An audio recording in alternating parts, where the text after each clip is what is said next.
ప్రచారం చేశారంట కదా, ఎందుకు అరెస్ట్ చేయాలి, ఎందుకు బెయిల్ చేయొచ్చు? యాక్చువల్గా అయితే నేను అంత ఎక్కువ నాకు అంత ఐడియా లేదు.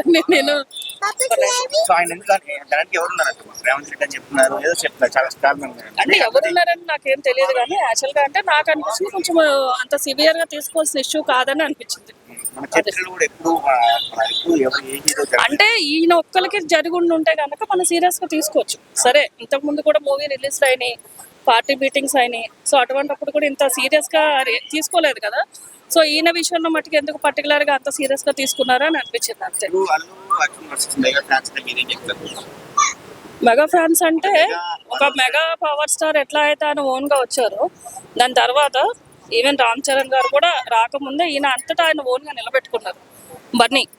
అంటే వెనకాల సపోర్ట్ ఏం లేకుండానే మన మెగాస్టార్ గారు ఎట్లా అయితే నెంబర్ 1 గా వచ్చారో, అట్లానే ఓన్ సపోర్ట్ తోనే ఈయన కూడా నెంబర్ 1 గా వచ్చారు. ఆయన అరెస్ట్ అయ్యాడు, పవన్ కళ్యాణ్ అండ్ రామ్ చరణ్ ట్వీట్ కూడా చేయలేదు. అందరు వచ్చారు ఫ్యామిలీ మెంబర్స్, వాళ్ళిద్దరు రాలేదు, ట్వీట్ కూడా చేయలేదు. నాకు అంత ఐడియా లేదండి మనకి అసలు. అంటే నేను చూడను యాక్చువల్లీ, నిన్న నైట్ న్యూస్ చూసాను అంతే. ఓన్లీ బన్నీ అరెస్ట్ అయ్యారని చెప్పి న్యూస్ చూసాం అంతే. రామ్ చరణ్ ట్వీట్ చేశారా లేదా అన్న దాని గురించి అయితే నాకు అసలు ఐడియా లేదు.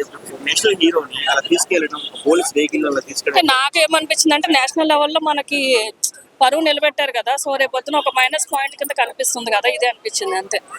అంటే దీనికోసం ఇష్యూ అంటే ఆమె చనిపోయింది కరెక్టే, అది కూడా రాంగ్. ఇప్పుడు ఆయన కూడా బయటకు వచ్చారు, సో సడన్ గా వచ్చారని చెప్పేసి అని అన్నారు. కానీ యాక్చువల్గా ఆయన ఇంటిమేషన్ ఇచ్చారు, అది పోలీసుల వరకు వెళ్ళలేదు, కాపలా దొరకలేదు అని చెప్పేసి అని అన్నారు. అది ఎంతవరకు అన్నది కరెక్ట్ కాదు. కానీ ఏంటంటే ఆయన కొంచెం నేషనల్ లెవెల్లో వచ్చిన ఆయనకి మనం తెలుగు వాళ్ళని చెప్పుకోవడానికి ఒక నేషనల్ స్టార్ ఉన్నాడు, కానీ ఇది ఒక పాయింట్ మైనస్ పాయింట్ అన్నది మనకి అనిపించింది.